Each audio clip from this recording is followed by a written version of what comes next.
Today I'm going to take you on a journey through one of America's most famously haunted buildings, the Ohio State Reformatory, located in Mansfield, Ohio. Now this place is more than just bricks, bars and old stairwells. It's steeped in history, mystery and more than a fair share of tragedy. It's a kind of place where the walls seem to whisper and where the past doesn't quite want to let go. The Ohio State Reformatory, sometimes called the OSR, opened its doors in 1896. It was originally designed as a reformatory, not a traditional prison. That meant it was intended to rehabilitate young first-time offenders, give them a second chance at life. The idea was that with discipline, education and hard work, these young men could re-enter society better than when they came in. The architecture is quite something, a striking mix of Romanesque Gothic and Queen Anne styles. It was designed to be intimidating, but also inspiring. The idea was that even the building itself would help reform the men inside. However, as the decades rolled on, the prison system became increasingly overcrowded. The focus shifted from rehabilitation to punishment. By the mid-20th century, the reformatory had become a full-fledged penitentiary, with all the violence and hardship that entails. It finally closed its doors in 1990, after years of lawsuits and complaints about inhumane conditions. But the story doesn't end there. Now, no prison is without its fair share of darkness, and the Ohio State Reformatory is no exception. During its 94 years of operation, over 200 people died within its walls, some from illness, some from suicide, and others at the hands of fellow inmates. There's even a tragic tale of a prison guard being beaten to death during an escape attempt. One of the more notorious spots in the prison is the hole, the solitary confinement cells in the basement, cold, damp and pitch black. These tiny cells were used to punish inmates. It's said that one man was locked inside the hole and never came out alive. Some even claim he was murdered by another prisoner left in there with him. There's also the story of Helen Glatak, the wife of the prison's superintendent.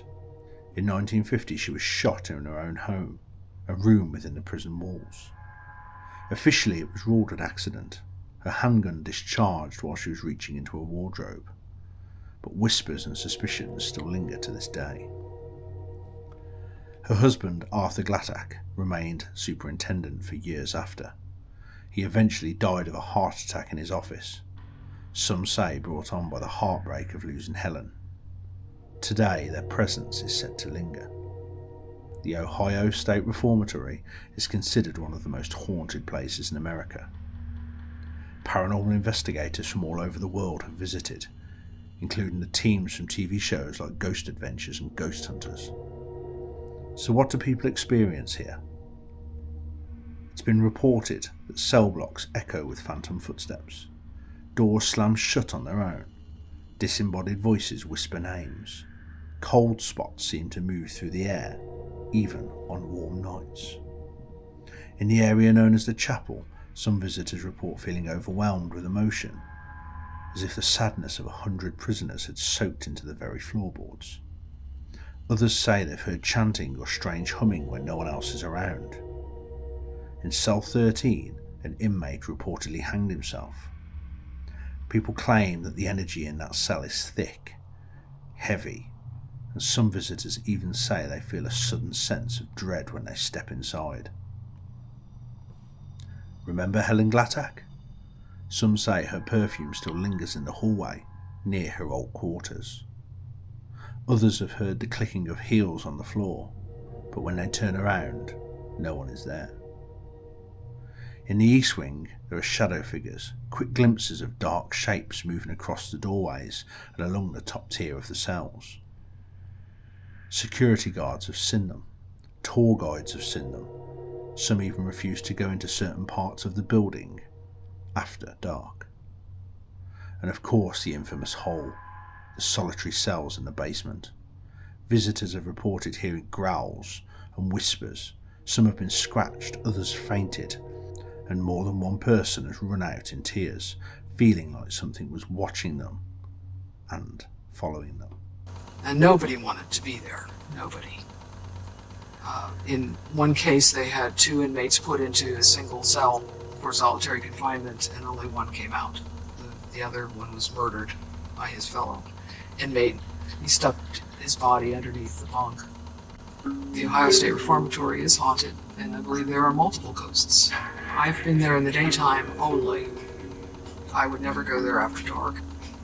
The paint is peeling very leprously off the walls. The walls look like they've got scabs on them. I walked as far away from the walls as I could because I didn't want to touch anything. I didn't want to take anything away with me.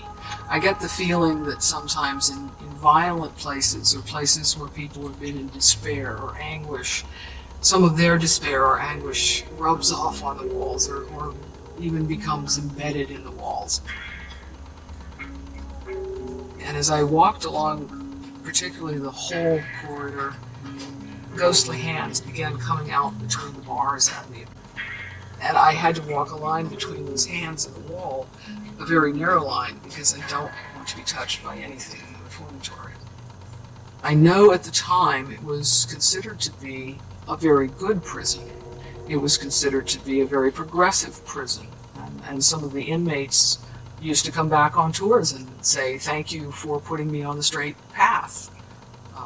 So it wasn't a place of despair for everyone, but that seems to be the overwhelming emotion for me that I'm picking up, is this anger and despair and violence.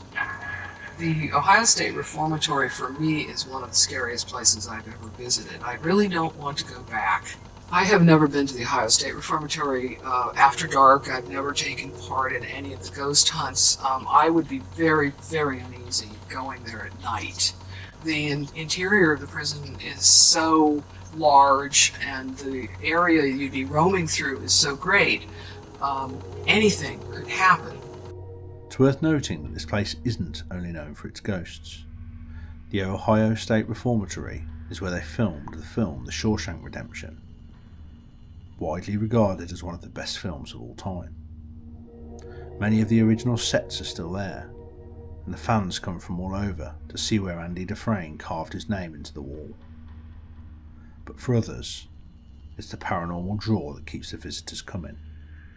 Ghost hunts, overnight stays, Halloween events, you name it, the building might be closed as a prison, but its legacy lives on.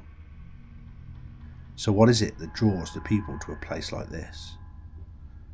Maybe it's curiosity, maybe it's the thrill, maybe it's the genuine desire to understand the lives and afterlives of those who once lived behind these walls. The Ohio State Reformatory stands today not just as a monument to history, but as a reminder of how fragile the line is between the past and the present, and sometimes how places remember. So whether you believe in ghosts or not, one thing's certain: there's something about Mansfield's old prison that stays with you. Thank you for listening, and if you ever get the chance to visit, keep your eyes and ears open. You never know who or what might be watching.